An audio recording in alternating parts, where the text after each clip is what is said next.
Welcome. Chief Cornerstone Holdings presents Youth Talk Show Botswana. Rescuing of Youth by Youth. A Chief Cornerstone Holdings production 2018. Youth.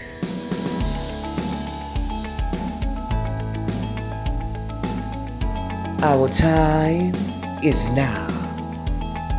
Hello, welcome to the Youth Talk Show BW. This is our very first episode and my name is Wilbert Mutoko, and with me I have some panelists here. I hope we are going to enjoy together as we discuss the first episode. We are looking at identity. What is identity? How does identity affect the youth? So I will start from this angle. You tell us your name and everybody will know you. Yes, thank you very much, Dr. Mutoko. My names are Albakwe Uten Chabo Nkoni. I am from Mapoka, a small village northeast of Africa. I define myself by a lot of things, but I'll try to make it brief. I am a man of God. I believe in the word of God. I'm also a Pan-African. I believe in the continent of Africa. I believe that Botswana is my home village and Africa is my country. Yes. Afternoon, everybody. My name is Michelle Mokwati. I am from Letlakeng, a small village in the Gwening district. And identity, I believe, is one's understanding of themselves. And it can be influenced by one's surroundings and wherever they grow up. I myself, I believe that my identity is being a woman of God. My identity is being an entrepreneur. And my identity is being a social person who can be able to influence others and change Africa. I also will like to believe that I am the future influencer of Botswana. Thank you. My name is Cindy Shwan Sibanda. I am 20 years old from a village called Dagwi, northeast of Botswana. I am a social entrepreneur, a motivational speaker, and a poet by profession, and I'm so glad to be part of the first episode of this first talk show. Thank you. My name is Cabral Rapitzinyane. I'm from Serowe. I'm a 20-year-old. I'm a producer. I make music. I'm also into entrepreneurship. I've come to realize that I'm one person who loves reading. I'm into a lot of books, especially on self-help, something that our youth really needs, that can help them to identify things concerning their identity. My name is Wambiti Medimabe. I am from Solwane, a small village in central north. I believe identity is believing in yourself, having a stand, and not being influenced by what is happening around you. Okay, my name is Tulawani Mutlawani. I'm from Mopani, a small village in Gwening district. And I believe identity has to do with what you identify yourself with. You identify yourself with your spiritual being, you identify yourself with your cultural being, your political being. It all comes to what you identify yourself with. Do you identify yourself with individualism? Do you identify yourself in a group? Do you identify yourself with ideology? Whatever you identify yourself with, that constitutes your identity.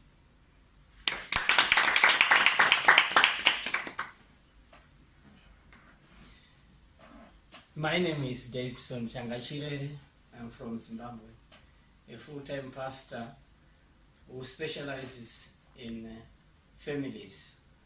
That's what I'm much concerned with families. Well, my name is Wilbert Mutoko. As I mentioned earlier, I'm a change agent, I'm a motivational speaker, I'm a life coach, and I love people and I love God. Thank you very much. I hope this talk show is going to transform many lives.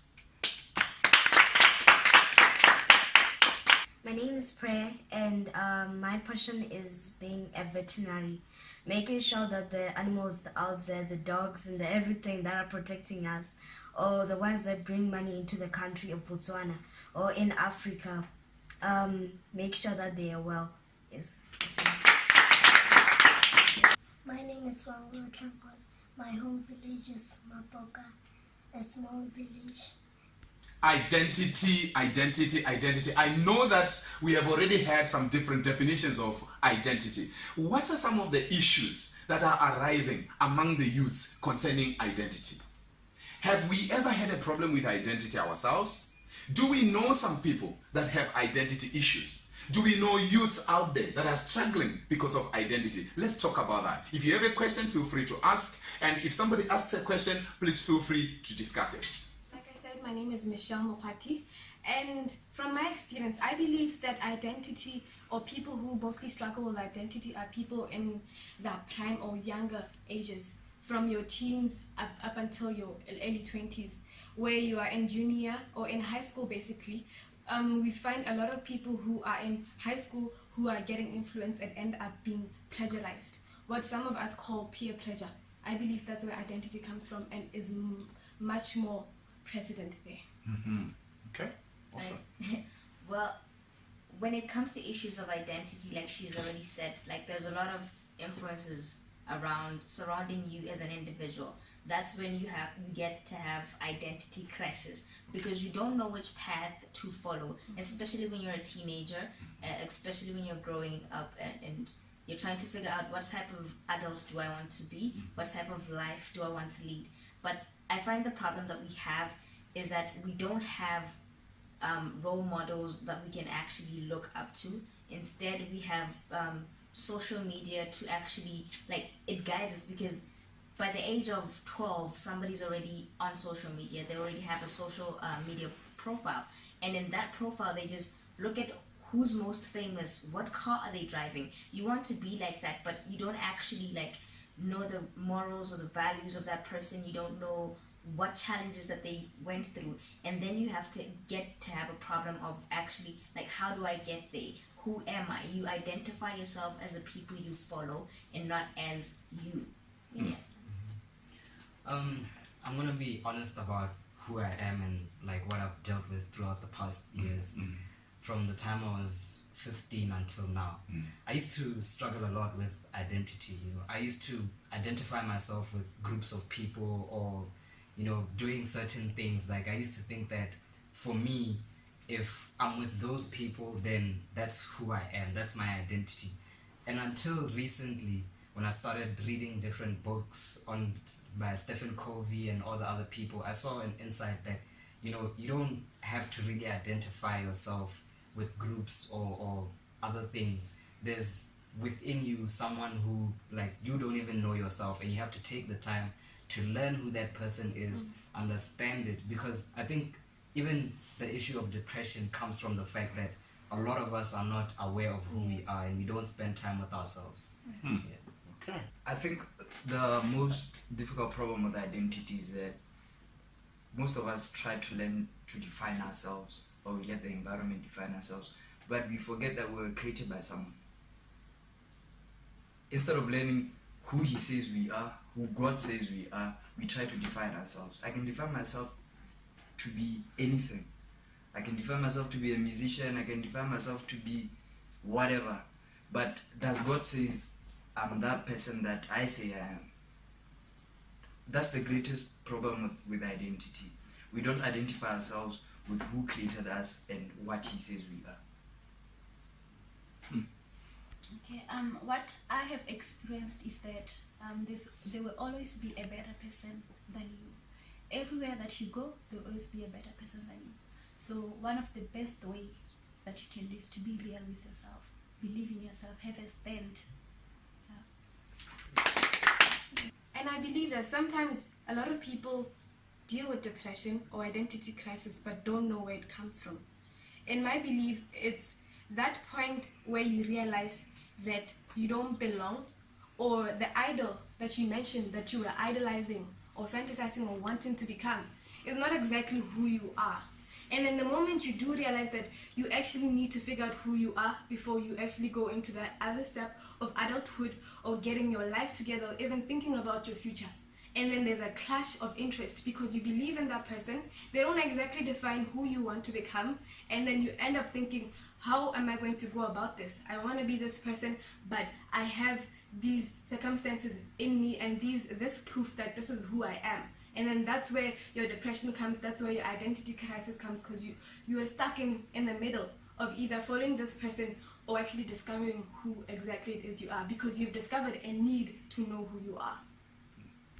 And I think that one of the ways in which you can understand yourself is to give yourself a chance to love you. Because most of the time we tend to give people what we have not given to ourselves, and that is love. We try by all means to find how much people love us and how much they appreciate us, and we haven't sat down with ourselves to say, but do you love you? We have found ourselves in the eyes and the hands of people who don't even know anything about us. Like my brother was saying, we draw far away from our Creator to a point whereby we want to define ourselves. We want to define ourselves by what we have. And since I've recently finished school, I started to ask myself, now that when people ask me who I am and what I do, I no longer say I'm a student, who am I? I got to a point of asking myself and searching within deep down myself, who really am I? Without necessarily talking about my profession, without necessarily talking about the money I have or the kind of clothes that I have. Who am I? And I began to realize that you are, to the extent of which you love yourself and you appreciate yourself. That is who you are.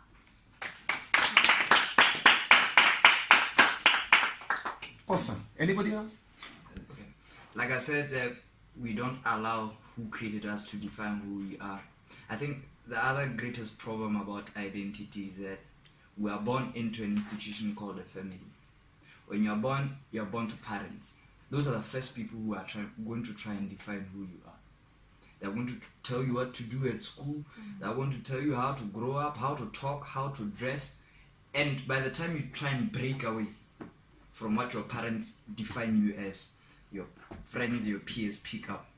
By the time you're going to break away from what your friends define you as, the institutions, the jobs that you work in, and the people that you meet along the way in your adulthood life, it's people who are trying to dismantle what your parents said you are, what your friends growing up at school said you are, and what you are trying to become. We're trying to become things that God did not create us to be. Identity starts with God. It starts with who He says you are. It starts who He created you to be. Not institutions, the first institution being the family, not your friends, not anyone, not even what you think you are as yourself. If you don't know what God says you are, then you have an identity crisis altogether, and you die like that.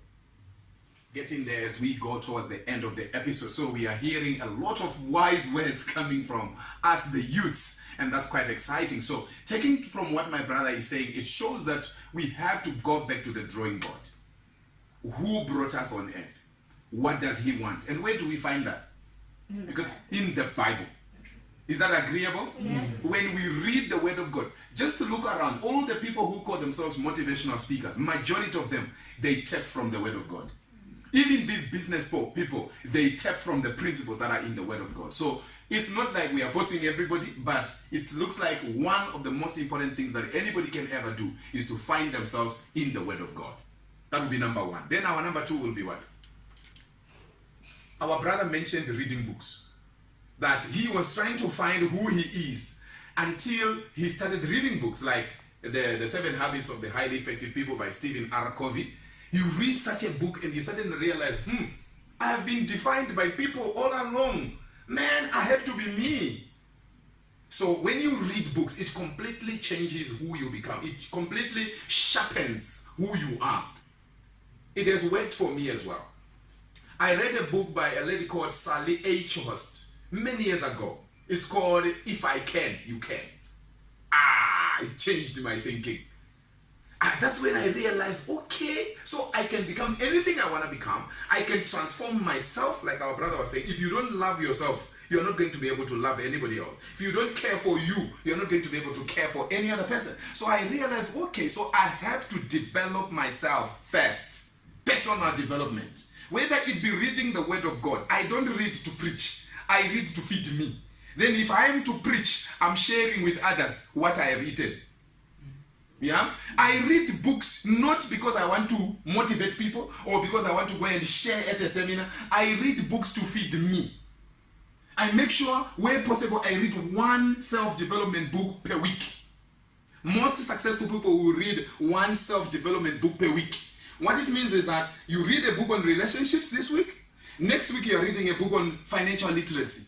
Another week you are reading a book about health. Another week you are reading a book maybe about motivation or spirituality or whatever. So you keep doing. So every successful person, every person who is confident with themselves, they have a personal library.